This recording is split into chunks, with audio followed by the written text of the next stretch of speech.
All right, you all. So I told you I was going to come back on, and I am going to be doing a resume review for an educator slash school teacher. And I'm hoping that even if it's someone who's working in a different capacity, like for instance, someone who's working in academia that, meaning, on the collegiate level, that you can translate this information because it's all the same, right?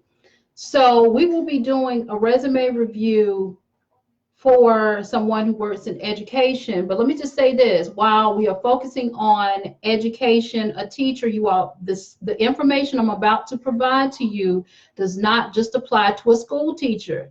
And it doesn't just apply to someone who's a career professional. This also applies to you entrepreneurs. I am teaching you a principle that is based on how this whole country worth. It is a secret, you all. I need you to understand what it is that I'm sharing with you. It's the reason why our people are not getting to where it is that we need to get to, because you fail to understand this. And while I'm not going to share with you the whole nugget without you signing up for my program, I will provide you with little tidbits. If you want more, then I will need you to sign up for my program, but I am happy to share this with you. So on that note, let me go ahead, and I'm hoping you all can see my screen.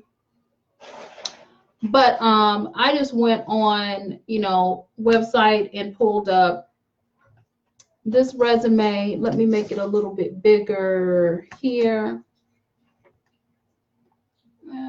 Make it a little bit bigger so you can see.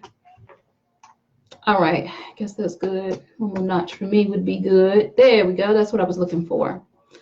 So this is a resume for a school teacher. And I guess maybe this resume looks like maybe just about any other resume you see. Interestingly enough, I have spoken now to an owner of a recruiting firm, several. I mean, I talked to several recruiters, but just in the last couple of days. And then I spoke with someone who's looking for recruiters to hire on, and then also business development managers for his technology company. And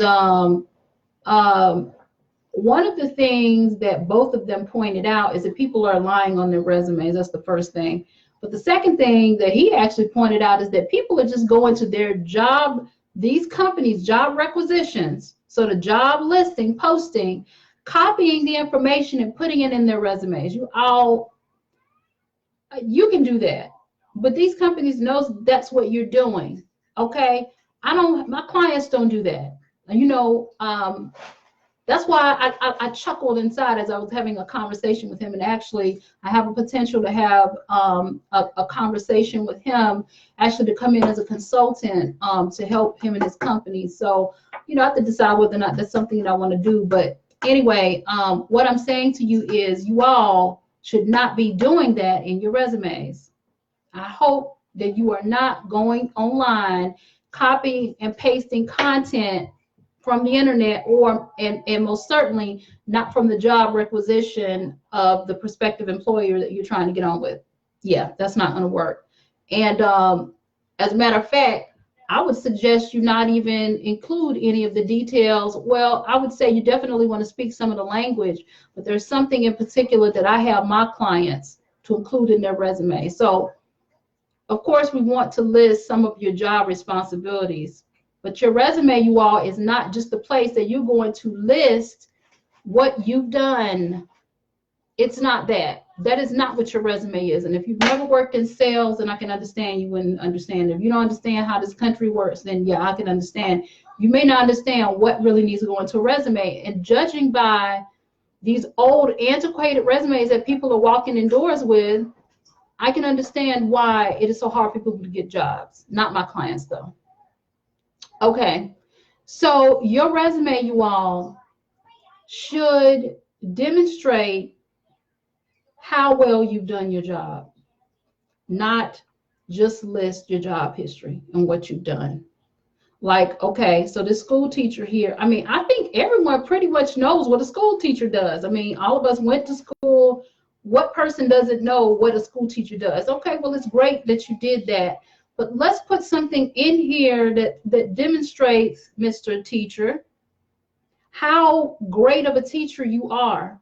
So if you are, let's say, the first one line from his, so he's a math teacher. So the first line from his first position that he's been in here, been on since March of 2007. So what we're looking at, 12 years of experience there.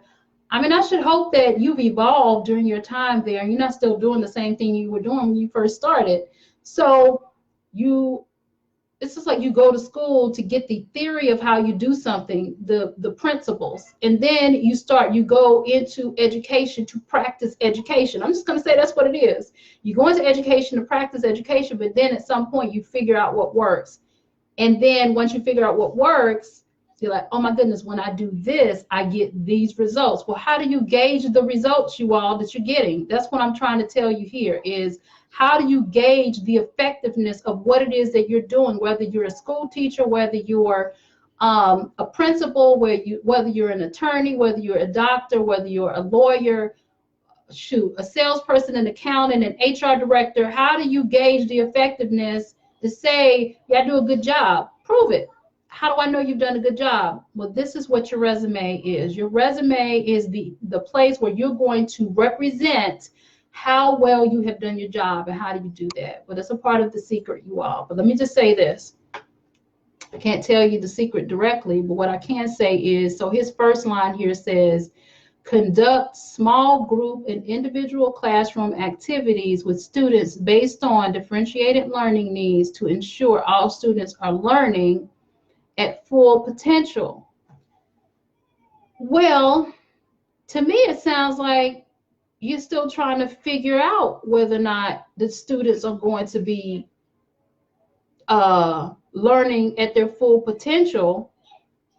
How about what might sound a little bit more effective is that you conducted these small groups and the end result was, a 75% adaptation to the information, or absorption of the information, resulting in test scores of 90% or higher in your students. And I would even say more specifically, I would start listening to techniques that you're actually using in the small group that have lended to, and the ones that work most effectively for you. What you want to do is show that you're an expert.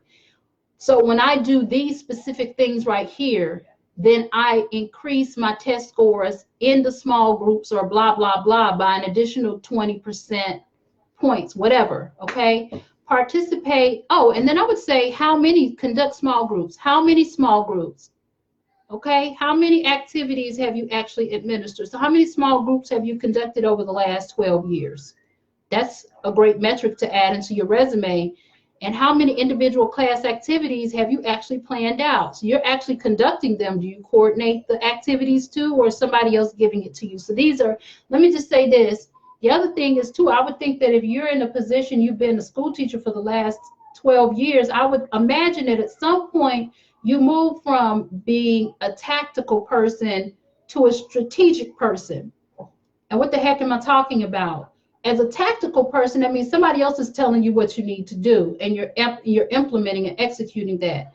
As a strategist, you're the one coming up with the strategy and saying, this is what I think we can do that is going to improve test scores or that's going to improve learning in the classroom. I would hope that over a 12-year time period that you kind of know what's going to work, and you are a strategist, and you know what you need to do to ensure that students are learning at their full capacity, and then prove it. Again, prove that the students are learning at full capacity. You got to add some metrics in there. Participate in ongoing staff training and sessions. All right. Now, I don't know. That's so generic.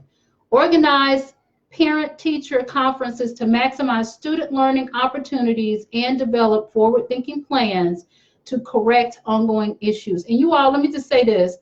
I have not read through this resume. So I am going through this. This is kind of how my mind thinks. I'm going through this as I'm speaking with you. But organize parent-teacher conferences. How many of those conferences have you actually done to maximize student learning opportunities? Okay. again, to maximize student learning opportunities. It again sounds to me like you're still trying to figure out what's going to work. So organizing, so to me, you've been doing this for 12 years. Of the conferences that you have organized, what has been effective in maximizing student learning opportunities? These are the things you need to be listing in your resume. You see the difference? You see what it is that I'm saying here, you all. You want to be putting yourself in the position of demonstrating, because here's the thing, I would almost guarantee you this guy right here is a subject matter expert. He just does not know how to represent himself in the resume. So if I start asking him questions, and that's all I do with my clients, is I just ask them questions. So let me ask you this. So you organize parent-teacher conferences to maximize student learning opportunities and develop forward-thinking plans to correct ongoing issues. What are some of the plans that have been put in place? What are some of the things that have been effective? And what has been the end result? That's what I would ask them. What are some of those things? How many conferences did you organize? Did it actually work? If so, what was the rate of new learning opportunities that resulted from the organization of these conferences? Employ assessment tools and creative strategies to improve instruction methods. Now, here it is, Mr. School Teacher. You're talking about employ assessment tools.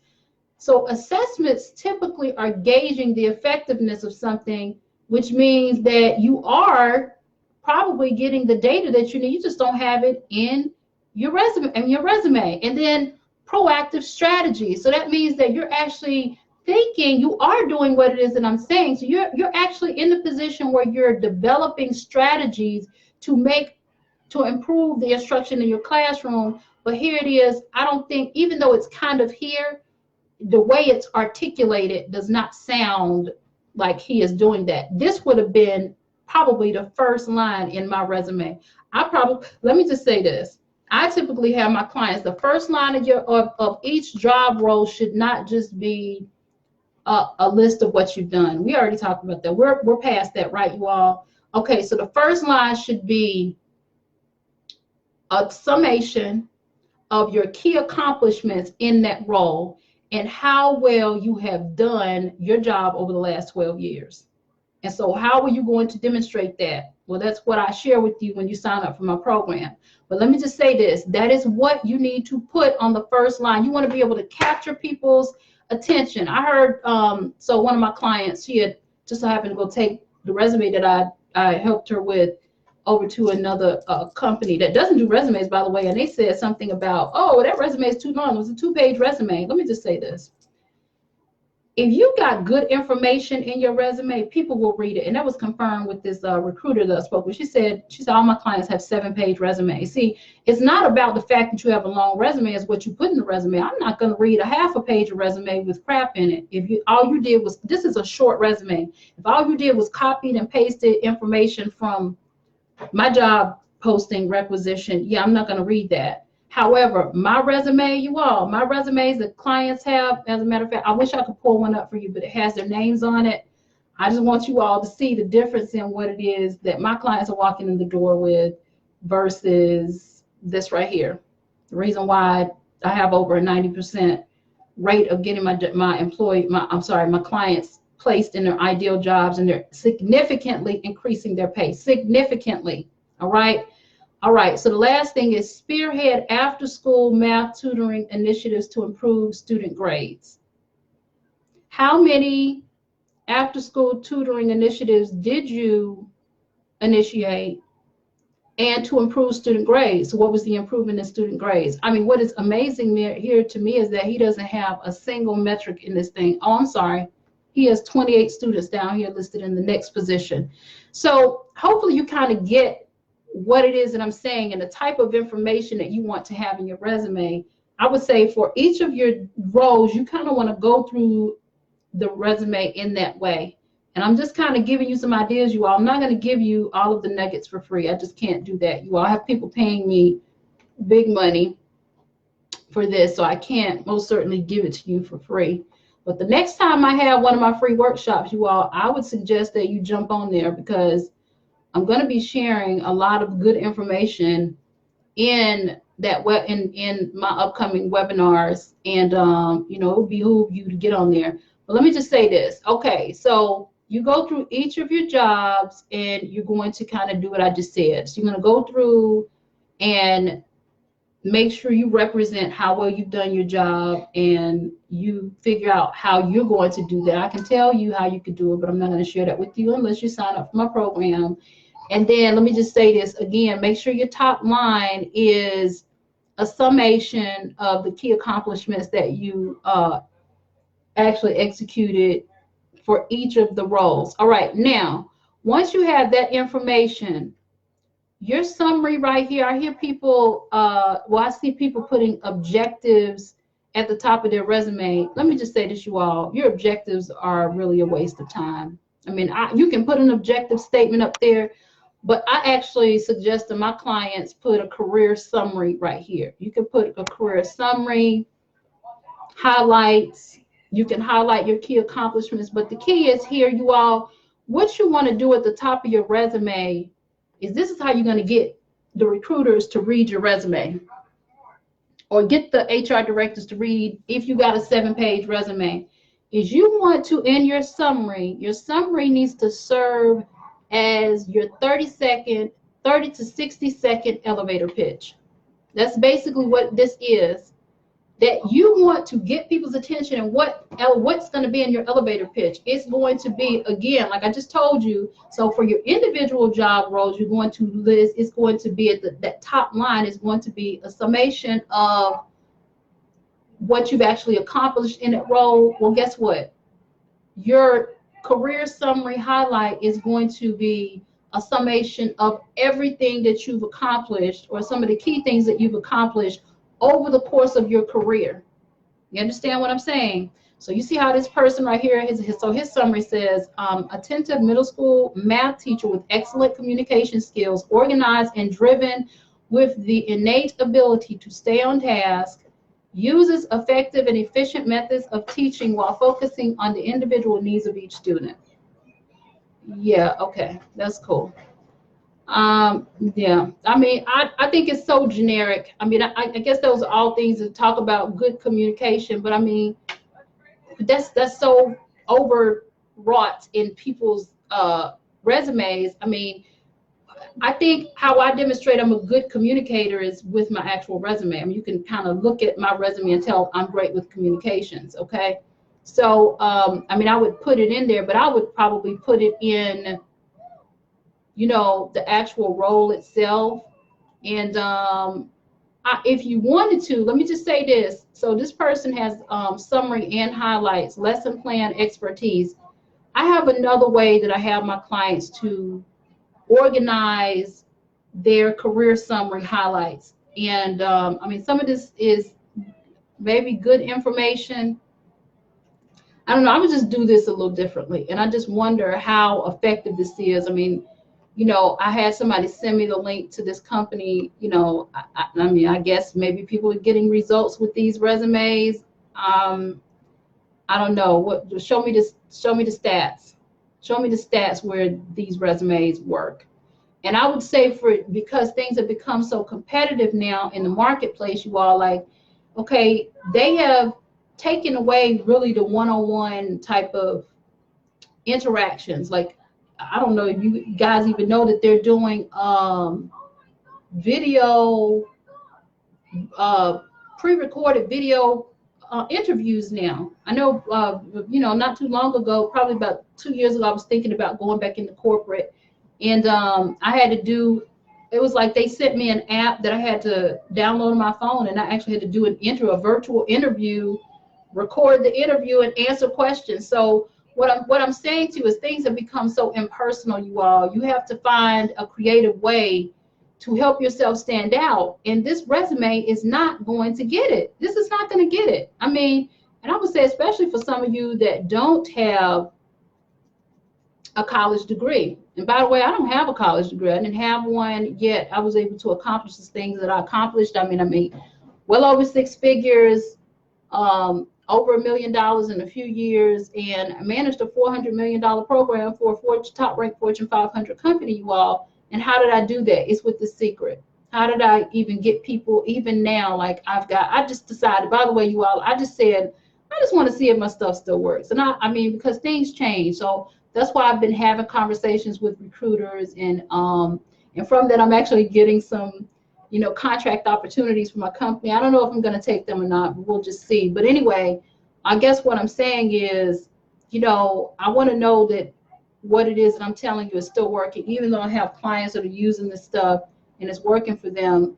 You know, I want to know for myself so that I can give you really good input and feedback. And you all, this right here, based on the input that I'm getting, if you continue doing this, you will be unemployed. Or if you get a job, let me just say this, what you get, I mean, I have clients that are literally tripling their income.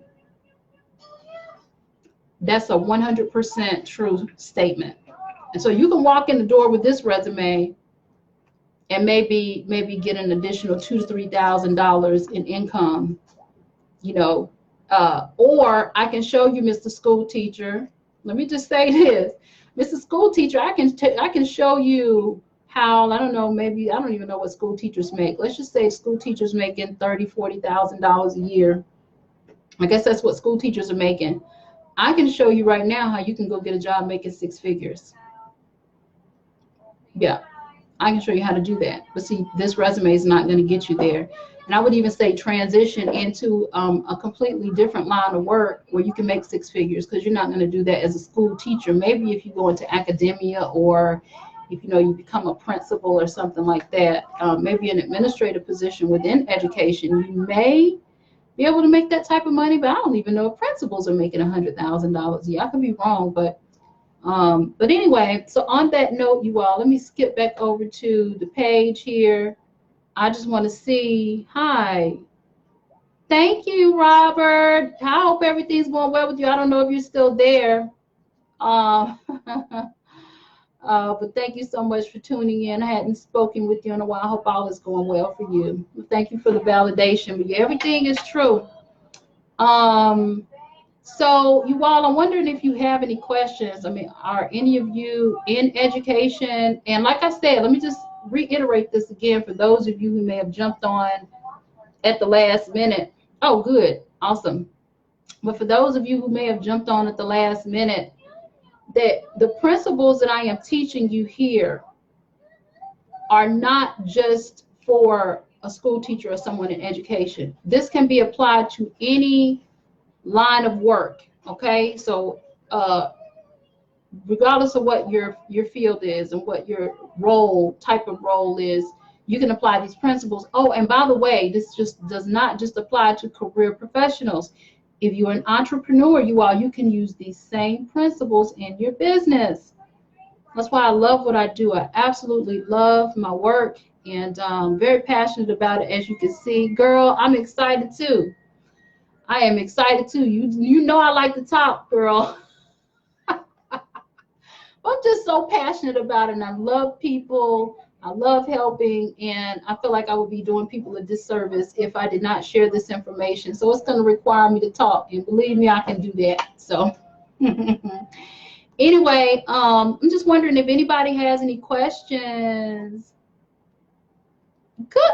Look at, you see what I'm saying? High five. You see what I'm saying? You see, that's what I'm saying. Like, let me just, so I'm going to give you a couple of examples, because I do have a couple of clients who were school teachers. And so what I was able to do, like, so there was one of my clients, well, she had a master's degree, and she was in education. So she had a master's in education, and she was actually only working as a teacher's assistant. So she wasn't making that much money. And then she did some work in social work. And based on the area she was in, she most certainly was not making that much money as a social worker. So maybe a little bit over $30,000 a year. And she was having challenges getting interviews. So we went through the process, and within a week, you all, of her completing the program, she was out there getting job offers. She had one in the job offer in the Gwinnett County school system, and then also as an education recruiter. You all, making $100,000 a year. this sister right now is doing her thing. When I tell you the girl is a millionaire, now I'm not there. That's my goal. By the end of this year, I will be. But you all, I'm telling you, these secrets. And by the way, she's using my system.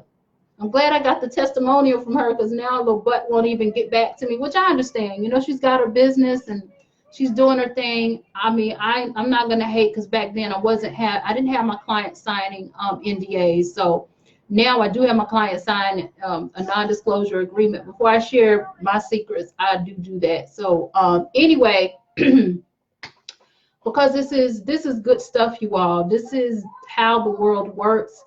And I'm going to be taking the same information that I'm sharing with my career coaching clients back into corporate America, and potentially going into politics, you all, because there's some key things that I've noted that where there's some opportunities for us to, well, for me to make some changes. And I have the capacity, I have the data, I'm collecting the data now from the base of people, and I'm excited about the information. I mean, I'm disheartened that these challenges are there, but what I'm saying is I'm happy that I'm able to collect the data to be able to have an impact and potentially make some changes that could change lives, you all. So so on that note, I am now, look, y'all keep talking to me. Thank you, girl. Yes, thank you so much. And yes, we must invest in ourselves. I mean, shoot, we invest money in so many other things that add absolutely no value to our lives. And so I would just say this, that if we're not willing to invest in our dreams or what it is that we say we want, then we have to really step back and think about whether or not those things are really important to us. That's just my thought, that if we go spend money, I mean, I don't know, for those of you know, I'm a vegan, and so my health is everything to me and my family. And so I don't mind investing my money in the things that are important to me. I put my money where my mouth is. I put my energy where my mouth is, if you will. But if I talk about it, that's what I'm doing. And if my heart is there, then I'm going to invest in it. And if I find myself in a position, I would even say having to make major decisions, like even if it's something that I'm scared of, then I have to ask myself, like, Chawn, do you really want this thing? So are you going to let this fear get in the way of what it is that you say you want? And or better yet, this particular obstacle that you've made an obstacle in your mind.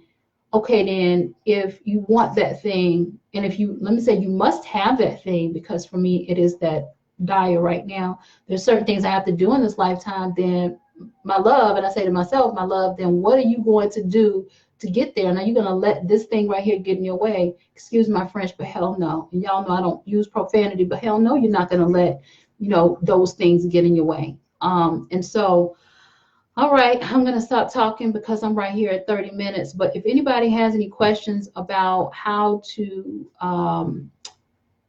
work on putting together, because see my other video about putting together your career portfolio. And then today, of course, we were talking about resume for an educator, but these principles apply to everyone, even you entrepreneurs. So thank you so much for tuning in. Peace and blessings. Talk to you soon.